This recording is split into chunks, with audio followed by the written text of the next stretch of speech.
Yo, welcome back to KAMMA. I'm Khalil Deal. I'm Andy O. And we are KAMMA finally back for UFC Paris. This is going to be a pretty cool event happening in France. UFC Paris main event, of course, is going to be Renato Moicano versus Benoit Saint Denis.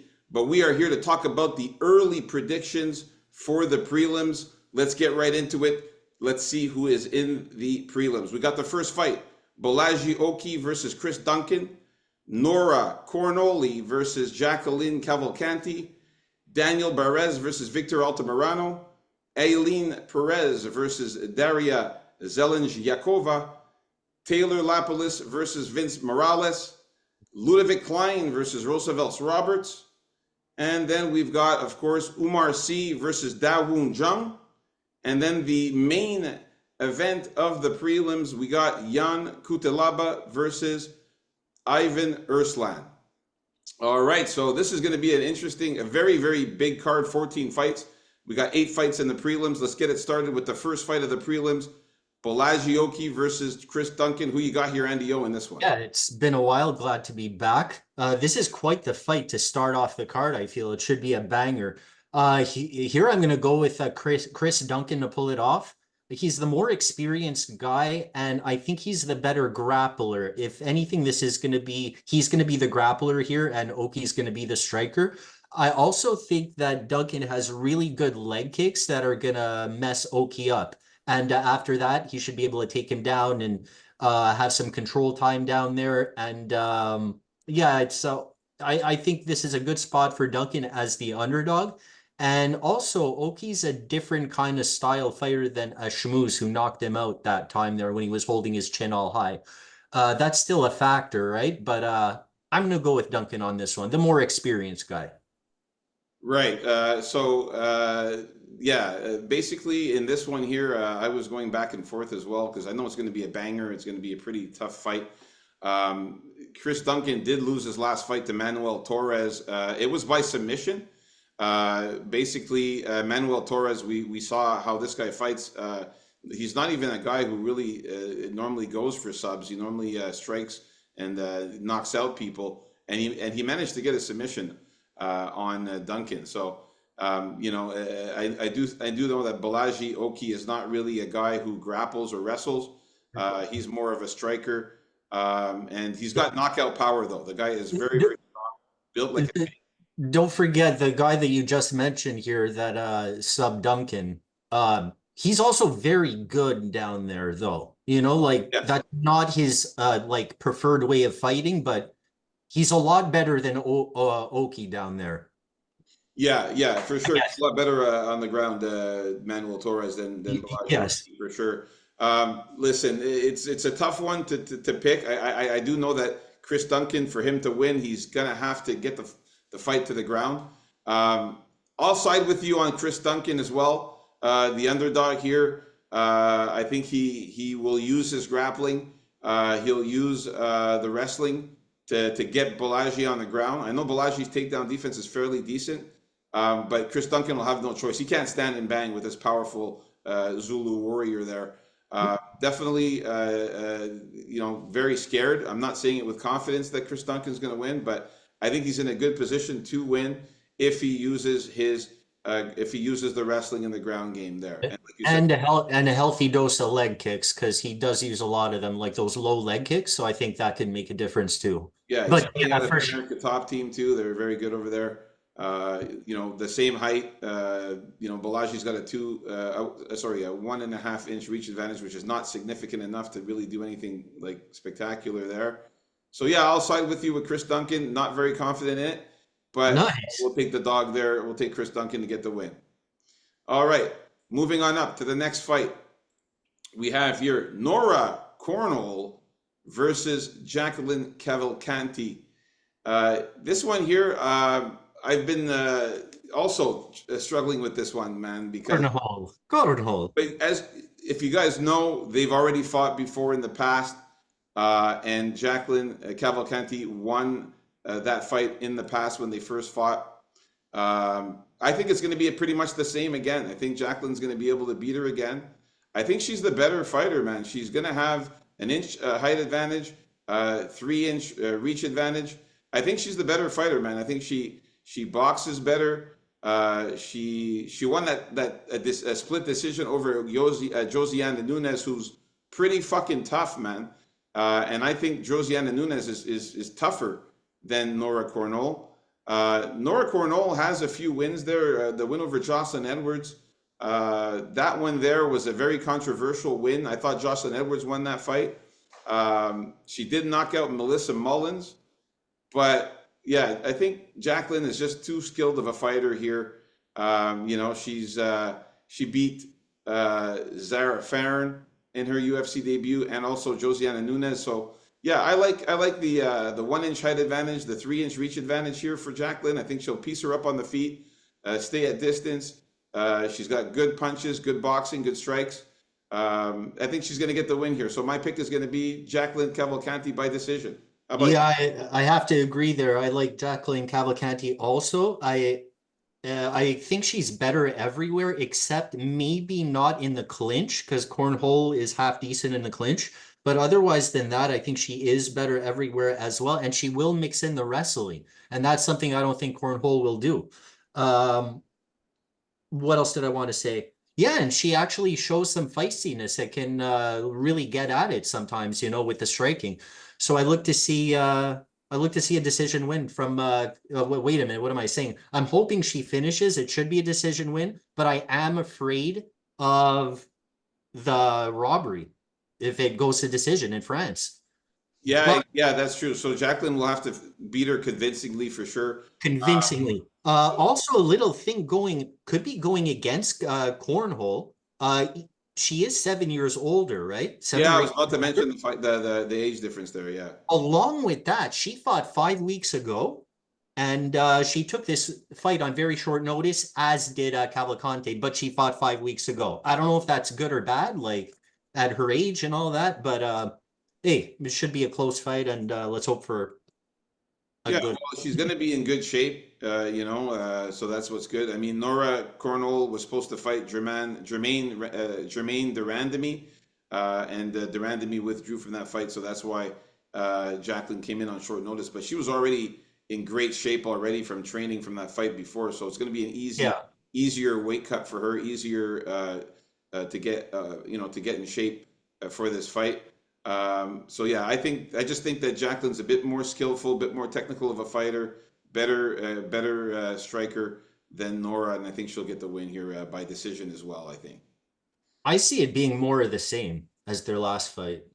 Yeah, it's going to be like the last fight. She's going to piece her up on the feet, land more strikes. She lands a hell of a lot more than Nora does.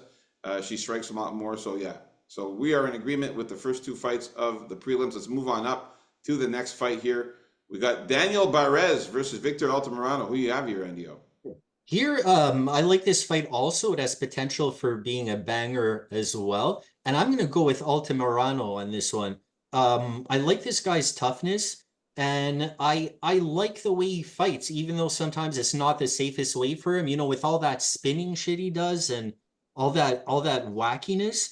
I'll admit that Baez is more dangerous and he does put on a lot of pressure, but I notice him getting tired. And I think if he does, maybe one of those spinning kicks will catch him in the face and kick his ass high. And I'm going with Altamirano with the win here by decision or late finish, but probably decision.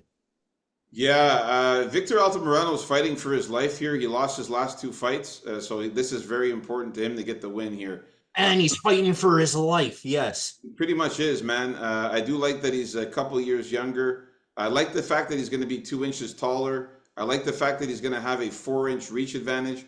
These are like significant. And Altamirano is very good on the feet, very good boxer. He's tough as hell. He's a Mexican fighter, very, very, very, very tough. He's not going to get finished. I don't think he's ever gotten finished in his career. I'm just going to double check that though, but And double check him also, actually. I don't think he's ever been finished. Let me Yeah, just. he hasn't been knocked out. He got subbed once. Okay, yeah, he did get sub once, never been knocked out, and he lost three losses to decision. So very tough guy in there. Barez moves forward a lot. He's also hits with power, but I think Victor's going to move around, be quicker on the feet. I think Victor is going to be able to land more strikes on the feet, keep a distance with the reach advantage. Leg kicks, very good leg kicks he has, Victor Altamirano. He's fought some tough opponents too, Felipe dos Santos. That was a split decision loss, but I thought he could have won that one. He fought Tim Elliott. You know, Vinicius Salvador's a tough motherfucker. Daniel Lacerda, Carlos Hernandez, tough motherfuckers. You know what I mean? And I think Barz is still green. Only fought once in the UFC, and that was against Jafel Filo, where he lost to submission. You know, all prior to that, he was in the UWC. So, you know, I think that he's got more experience. Victor Altamirano fought the better fighters. I think he's going to get the win here as well. He put a good fight up there against Jafel Filo, actually, and kind of like blew it at the end. And Jafel Filo is awesome on the ground. Yeah, he gassed out in that fight, Daniel Barz, and that's why Jafel was able to get the finish on him there with the submission. Yeah. So And he's also nearing 36. That's true. Yeah, exactly. So 2 years younger for Victor is going to be good there. Like I said, I like the height and reach advantage is going to play a key factor here, where he could piece him up on the feet and keep a distance there. So yeah, going with Victor Altamirano as well in this one, the Mexican. All right, let's keep it going. Next fight here, we got Ailin Perez versus Daria Zelezniakova. Now, for this one here, I am going to go with Ailin Perez in this one. The reason why is because Daria Zelezniakova, she's pretty good, but the problem with her is that she gets damaged pretty quickly. She doesn't really have much of a ground game either. She's more of a striker. She does not have she is not good when she gets taken down. She's a fish out of water when she gets on the ground. Really can't do much. She has a hard time getting up too when taken down. Ailin Perez is a very good grappler and wrestler. She has jiu-jitsu as well. You know, she beat Jocelyn Edwards by unanimous decision in the last fight there, which was good to see. You know, and Daria Zelezniakova is still pretty green. She's only fought Montserrat Rendon. It was their first fight in the UFC, where she beat her by unanimous decision, but also got taken down a few times in that fight against Montserrat Rendon. And she wasn't really doing that well when she got taken down. The only thing that I'm worried about is the height advantage for Daria. She's going to carry a 4-inch height advantage there. But Ailin Perez can get in the clinch. She can get in close, land some good punches, and she does very well to take people down. She's got good trips, good takedowns. I'll tell you, that's where she's going to win there. I'll tell you something about Ailin Perez. Now, I wasn't a fan of hers when she first got there, but she's been growing on me ever since. About those takedowns, I don't think any reach is going to cause Ailin Perez problems. Well, when it comes to Zelezniakova's only chance here is really, if she can work the reach, but volume, right? One of those, just volume her up. But with Ailin Perez, man, she averages 10.1 takedowns in 15 minutes. Which is insane. And you know how much she gets out of them? Half of them. There you go. So her takedowns are very, very good. She has very good takedowns. And she's capable of getting control time, which I see on Zelezniakova. While Zelezniakova, like, she's tough, you know, you got to hand it to her on that end. She'll try to get up. She probably will eventually. But this is going to tire her out in the end. And she also has half decent striking, Ailin Perez. So what I see is a ground and pound finish in the third round on this one. What about you, Real Deal? Yeah, I like Ailin Perez to either win by submission or decision there. And I don't think the height advantage is going to really help out that much for Daria because, you know, Ailin Perez has fought some taller fighters than her. Like she fought Ashley Evans Smith, who was 5'8", and she got the win on her. Stephanie Eger's 5'7".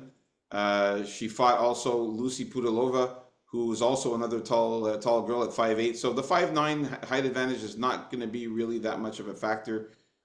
She beat Jocelyn Edwards, who's also much taller. Actually, no, she was shorter at 5'6". But yeah, so she's fought taller fighters already. I don't think it should be a problem. So yeah, Ailin Perez by submission or decision is the pick for me. I know Ailin Perez does have some submissions in her repertoire there. Very good takedowns as well, like you said, and getting people on the ground. And again, like I said, she fought just the better fighter. Stephanie Yeager, she lost to, but Ashley Evans Smith, Lucy Pudilova, Jocelyn Edwards, and Darius Still Green, man, only fought once in the UFC. So yeah, I like. Yeah. Let's see how many subs Eileen has though, real quick here. I don't see her subbing. Okay, she has only one. She has one submission, 4 knockouts. So she does have some power too. One sub, 4 knockouts, and 5 decision wins. So yeah, I'll go with the decision. I think she'll get a decision win here over Daria. All right, nice. So we're in agreement again. Let's move on up the card to the next fight. We have Taylor Lapilus versus Vince Morales. All right, Taylor Lapilus, eh? Yeah, so Taylor Lapilus, what can you say? Very good kickboxer. He plays the range game very, very well and has a hairline. Morales, he's a finisher, man. And this could be a very, very exciting fight. What I see here is I'm getting confused with my notes here all of a sudden. I see Lapilus ultimately winning this fight, but he has a lot of subs, doesn't he, Vince Morales? He does have a few subs, but again, it was against unranked fighters. You know what I mean? Against cans. You know, he's making his UFC debut. He does have 5 submissions, Morales, but most of his wins come by knockout. He's got 7 knockouts. Yeah, that's right. That's right. It's not. Yeah. Anyway, yeah. I look. Galopoulos is very, very good, and I think being at home as well is really gonna mean the difference here. Morales is tough, right? But I don't think he's that next level of talent overall as Lapilus is. What about you? Yeah, exactly. I mean, Vince Morales, again, this guy is making his UFC debut, eh? Let's not forget here. He's fought in a bunch of cans, except for Hunter Azure, who was a pretty tough guy. He ended up subbing him. But prior to that, it was a bunch of cans in the lower level events. Taylor Lapilus has been fighting in the UFC now. His only loss was to Farid Basharat, who's a really, really good extreme wrestler and grappler and submission specialist, and he lost by decision to him. But he beat a tough-ass guy like Calvin Loughran in his first UFC debut. And then the last fight against Cody Stamann, where he won a unanimous decision. Cody Stamann's a very good grappler as well. He gave him a hard time, yeah, but he fought through it, Lapilus, and got the win. That was good. Yeah, and Cody Stamann has submissions too. He's very good in jiu-jitsu, and he's a very good wrestler and grappler. So he's got very good takedown defense, Taylor Lapilus. He's an all-around fighter, man. Taylor Lapilus is very good. I like the fact that he's going to have a 3-inch reach advantage there. They're about the same height, only 1 inch shorter. But Taylor Lapilus is very good at takedown defense. So Vince will not be able to just take him down and use his ground game and submissions or his wrestling as he thinks he could. Taylor Lapilus also could wrestle. This is what confused me before. He was in the UFC before, but he got cut out of the UFC. And then he finished everybody and got back into the UFC. Oh, yeah. Okay, you're right. Yeah, so yeah. And then he lost. You know what I mean? One of those things. So usually, like, I like to see in these guys, usually I see something different in them where when they have kind of like more fire and they come out with more to prove after getting cut from the UFC initially, but working. Yeah, you're right. He did fight in the UFC back in 2019 until 2020 or something like that. Got a win against Zahabi, but then he lost to like Benito Lopez, Chris Gutierrez, lost to Jonathan Martinez, Miles John. So he had a lot of losses there. They kicked him out of the UFC. And then the only wins he had in the UFC was not really good fighters too. Draco. And then he's finishing everybody in like cool ways, like a couple of dart chokes, a Peruvian necktie. But in this case, man, I still can't go with him, man. I think he's only finishing guys that are in lower level events. In the UFC, he didn't finish anybody, and that's it. He's having problems there. And look, I'm going to go with Lapilus here by decision. Same here. I got Lapilus winning too as well by KO or decision. All right. It may not be super easy because I'm sure he's going to be fighting for his life in there, but yeah, Lapilus is going to come out with it. Yeah, I think so too, man. I think he gets the win. All right, man. Let's move on up the card here to the next fight. We've got Ludovic Klein versus Roosevelt Roberts. I'm going to keep this one short and sweet, man. Ludovic Klein all the way. Ludovic Klein has been a beast as of late. He has been tearing apart people. The win on Mason Jones, the win against Ignacio Bahamondes was a big. Yeah, man. I was much taller than him, much bigger than him. Well, not bigger in thickness, but taller. Size difference there. AJ Cunningham, he knocked him out, and also Thiago Moises won a nice decision there. And Moises is very good. He's a huge favorite in this one, and for a reason. I think he destroys Roosevelt Roberts. Roosevelt has the height advantage there at 6'2", but he does the thing that's a bit fucked up is that Roosevelt Roberts is so much taller than Ludovic Klein, but they have the same reach. He's got a 73-inch reach, and Klein has a 72.5-inch reach.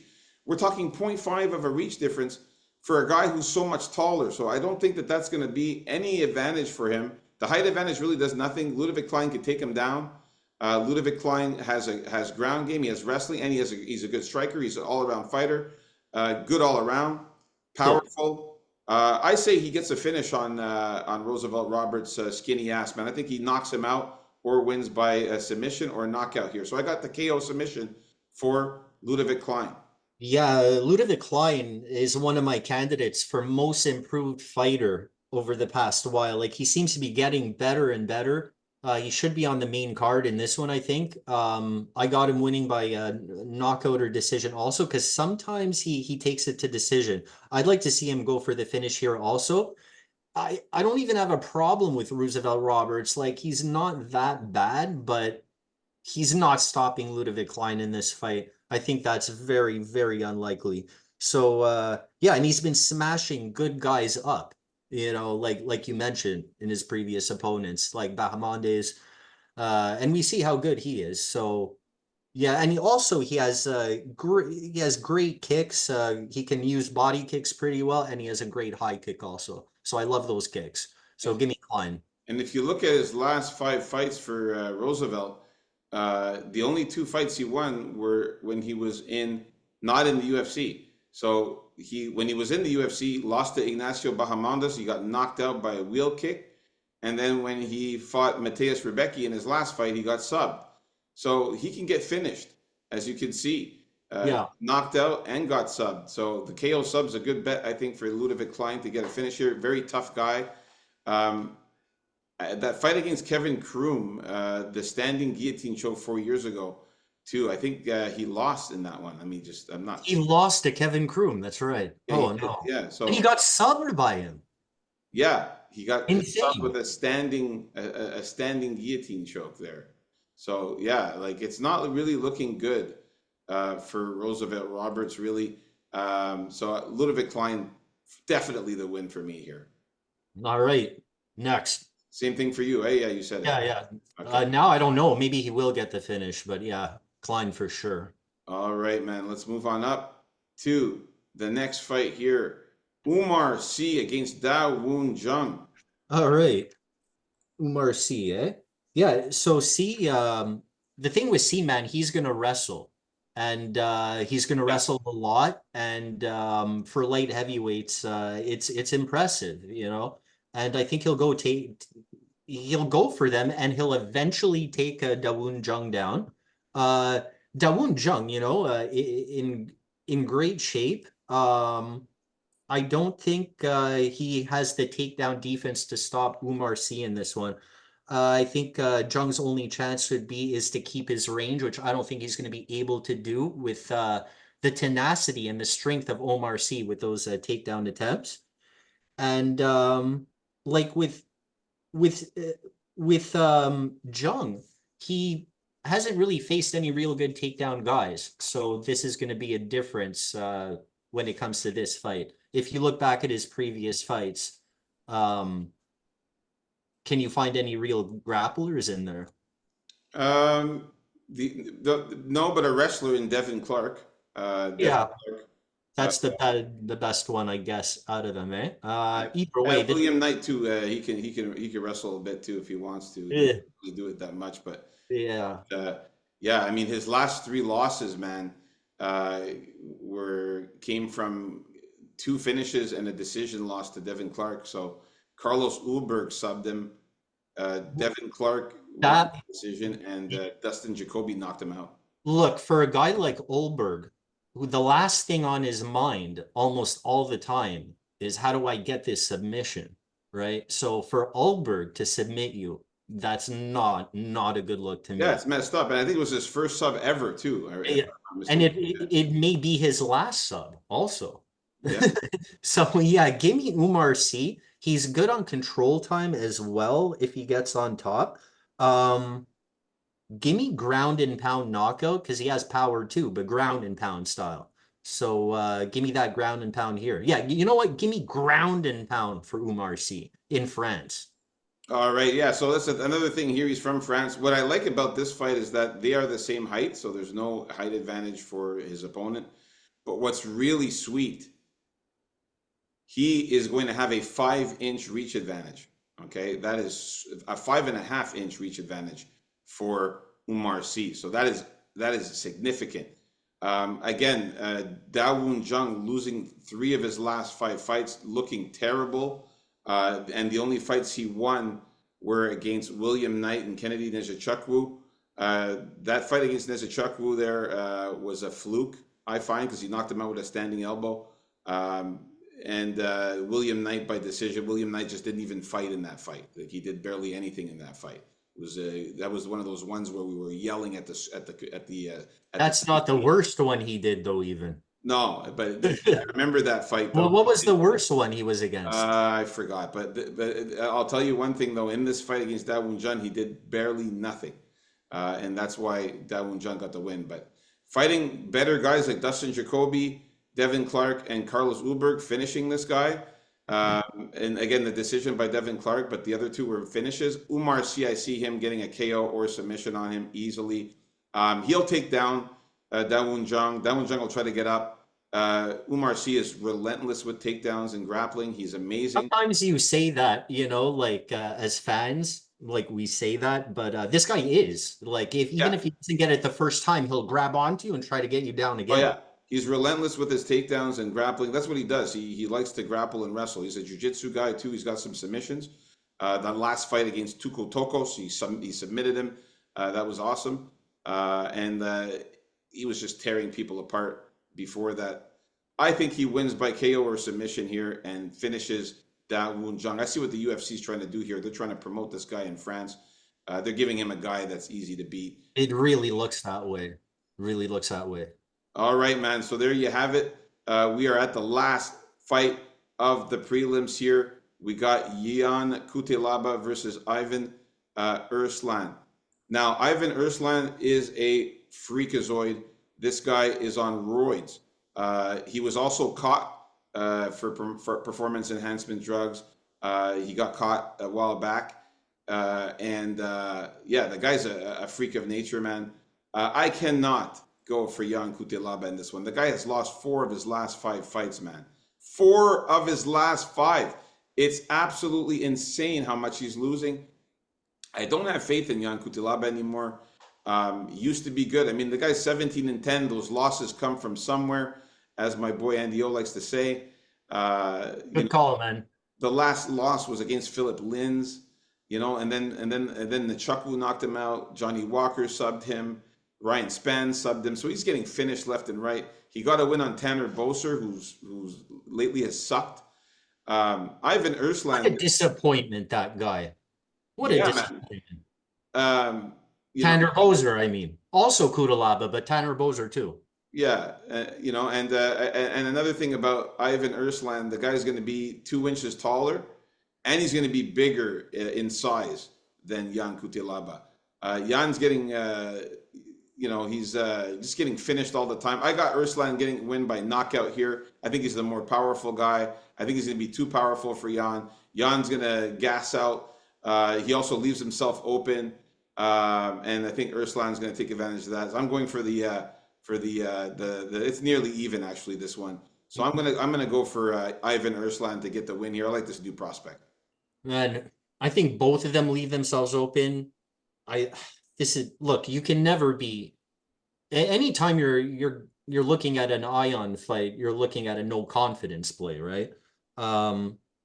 But I look at this and Ursuline, okay, he has big power, obviously, all juiced up and shit.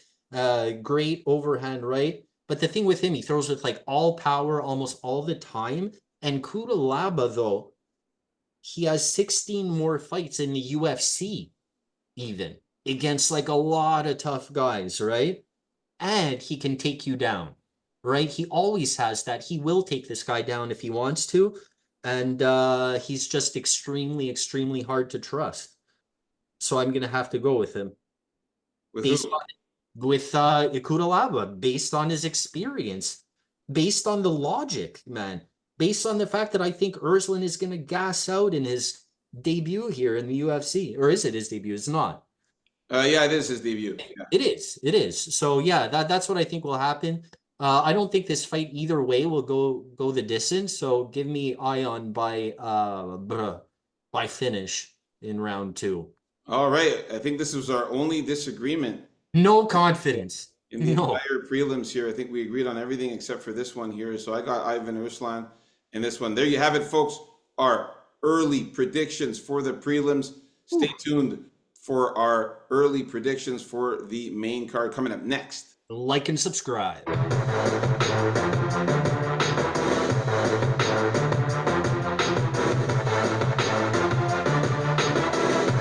Peace out, folks. KAMMA.